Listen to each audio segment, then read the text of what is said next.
Bismillahirrahmanirrahim. My name is Sayyida Kisai Zainab. Today's my topic name is development of quality standards in industries.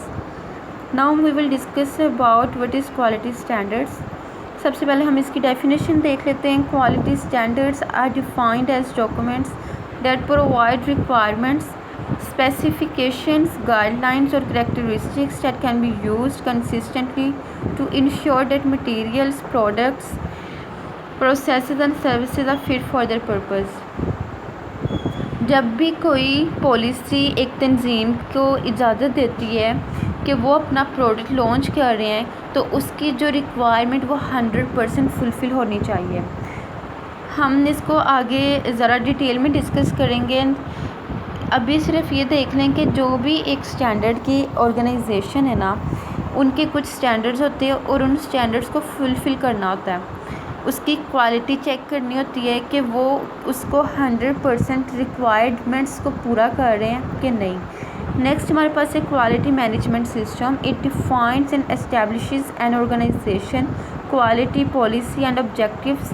It is also allows an organization to document and implement the procedures needed to attain these goals.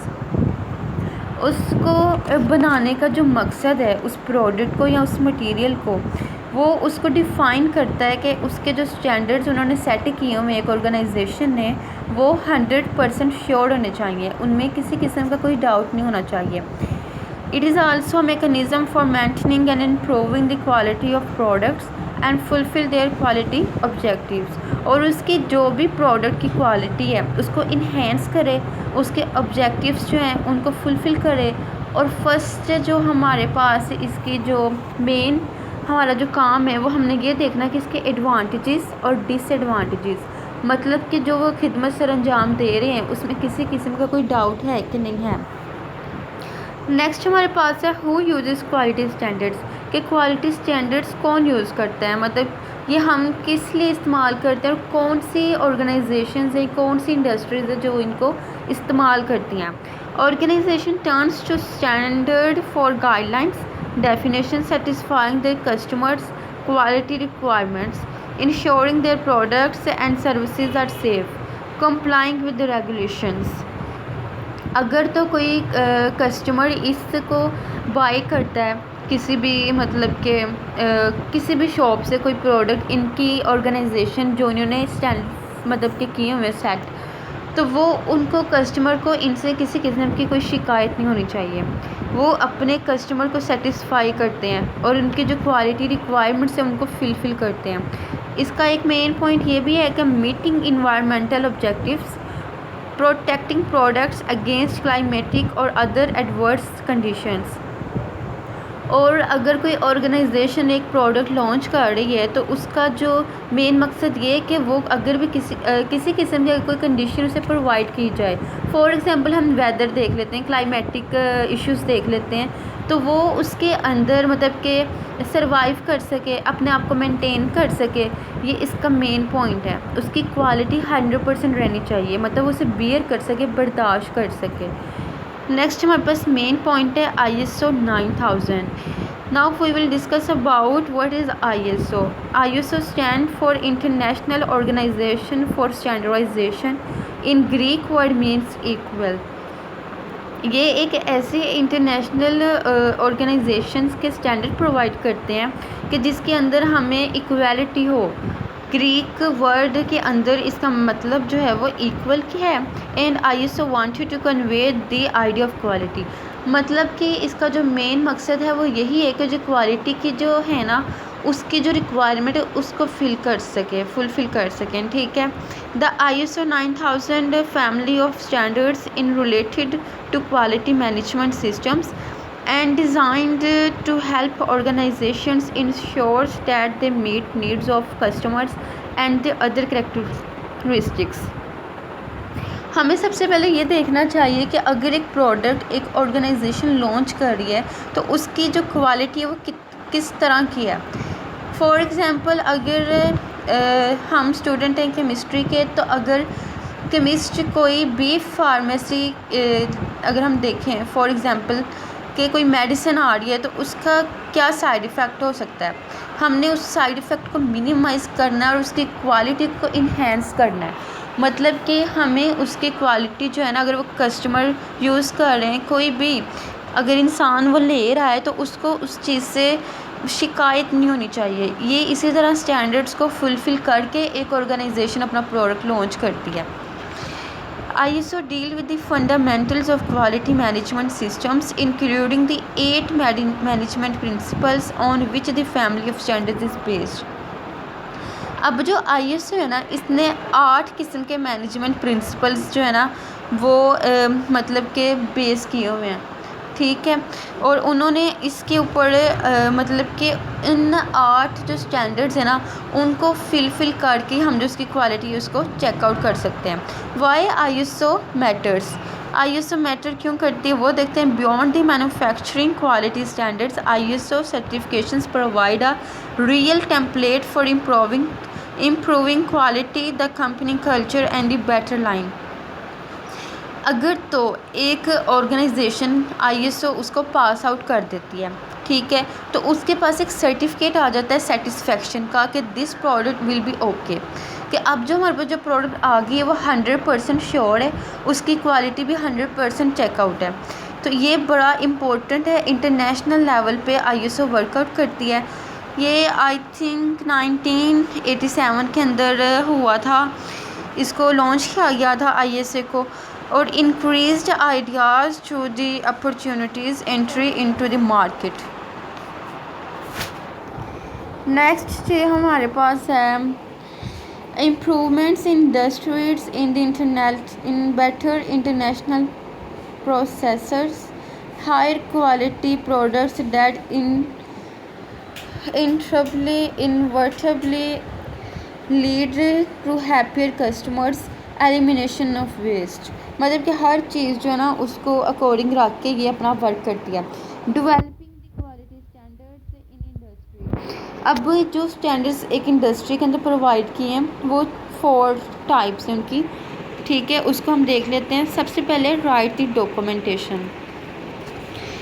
अब एक industry है, उसने अपना document अगर करना है, pass out करना है अपना डॉक्यूमेंट, तो उसके लिए सबसे पहले वो सर्टिफिकेट लेगी ISO के अकॉर्डिंग। क्या company will be expected to prepare documents like quality manuals, producers या procedures and complete highly detailed certification forms.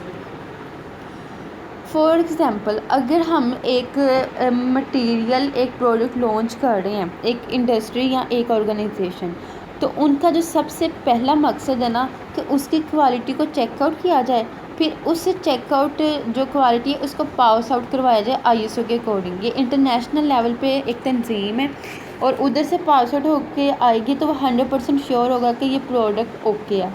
अब इसको लॉन्च किया जा सकता है मार्केट के अंदर ये, और इस सारे प्रोसेस को लिखने के लिए एक डॉक्यूमेंट यूज़ किया जाता है फॉर्म की शक्ल में। नेक्स्ट हमारे पास है training the staff. The entire staff will need training requirements will be very depending in the rules of individuals working at the manufacturing facility. The training program focusing on the manufacturing quality standard themselves। अब जो भी organisation या कोई भी जो industry है उसका जो अमला है या उसके जो एम्प्लॉयज़ हैं, स्टाफ है, उनको ट्रेनिंग दी जाती है। ये भी इसका एक बहुत अहम मकसद है कि उनको पहले समझाया जाता है कि उन्होंने किस तरह से इस प्रोडक्ट को बनाना है और फिर उसके बाद उसको लॉन्च करना है और उनकी जितनी भी कस्टमर की रिक्वायरमेंट है उसको फुलफ़िल कर सकें। ये इसका मेन ऑब्जेक्टिव है कि ट्रेनिंग दी स्टाफ्स। जी नेक्स्ट हमारे पास है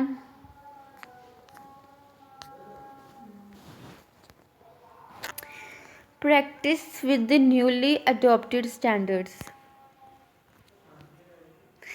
जो एक प्रोडक्ट जो है ना अगर वो लॉन्च हो रहा है तो उसकी ट्रेनिंग और डॉक्यूमेंटेशन के अंदर कोई डाउट नहीं होना चाहिए। ताकि उसको चेंज ना करना पड़े। And governing organizations for manufacturing quality standards will want to see company live with and perform the new processes for new months before certification audit can begin। इसके अंदर हम इसकी क्वालिटी को चेक करते हैं कि वो अब जो उन्होंने प्रोडक्ट लॉन्च करना है उसके अंदर किसी किस्म की कोई चेंजेस तो नहीं चाहिए, और एक ऑडिट होता है वो उसको यूज़ करता है। ऑडिट हम ऐसे कह सकते हैं कि ये एक डॉक्यूमेंट को देखता है और एम्प्लॉय की जो होती है उनकी जो ट्रेनिंग होती है उनका एक बाकायदा इंटरव्यू लेता है कि क्या बाकायदा ये इसके लिए ओके भी हैं कि नहीं हैं, उनकी क्वालिटी को चेक करता है और उनके अंदर जो कैपेसिटी है एम्प्लॉयज़ की उसको भी रीड आउट करता है और उनको देखता है कि आखिरकार ये बना भी सकते हैं कि नहीं बना सकते। ये भी इंटरनेशनल लेवल पे है कि इसको चेकआउट किया जाए कि क्या ये इसकी जो स्टैंडर्ड्स हैं उनको फुलफ़िल कर रहा है कि नहीं। लास्ट वर्ड हमारे पास है द ऑडिट। ऑडिट क्या है? The number of auditors and length of the inspection will offer depending on the complexity of the production processes and size of the company। अब जो हमारे पास ऑडिट है और नंबर ऑफ़ ऑडिटर्स हैं, ये length of inspection को है ना उसको मेजर करते हैं। फॉर एग्जांपल इन्होंने ये देखना होता है कि अगर हम कहते हैं कोई इंस्पेक्शन टीम है, ये भी एक इंस्पेक्शन टीम की तरह ही वर्कआउट करते हैं कि इन्होंने जो डॉक्यूमेंट्स हैं उनको चेक करना होता है, फिर उसके बाद इन्होंने जो स्टाफ को ट्रेनिंग दी होती है उनको भी इन्होंने इंटरव्यू लेना होता है कि क्या ये ठीक है कि नहीं है। Basically an auditor will review all the documents, interview employees on all levels of the organisation and then offer feedback for changes and improvements. उसके बाद इन्होंने मतलब कि अपना देना होता है रिज़ल्ट कि अब इसके अंदर कोई चेंजेस करनी चाहिए कि नहीं करनी चाहिए, और ये जो कंपनी की कॉम्प्लेक्सिटी है उसको भी सर्च आउट करते हैं, और साइज़ मतलब कि हाई लेवल साइज़ पे उनका इंटरव्यू लिया जाता है जो स्टाफ उसके अंदर वर्कआउट कर रहा है। अगर तो उनमें किसी तरह की इम्प्रूवमेंट की ज़रूरत है और उनको सॉल्व किया जा सके उन प्रॉब्लम्स को, तो उन्हें कहते हैं नॉन कन्फर्मेंट्स। ठीक है, major non conformants will lead to denial of certification वाला माइनर नीड टू करेक्टेड।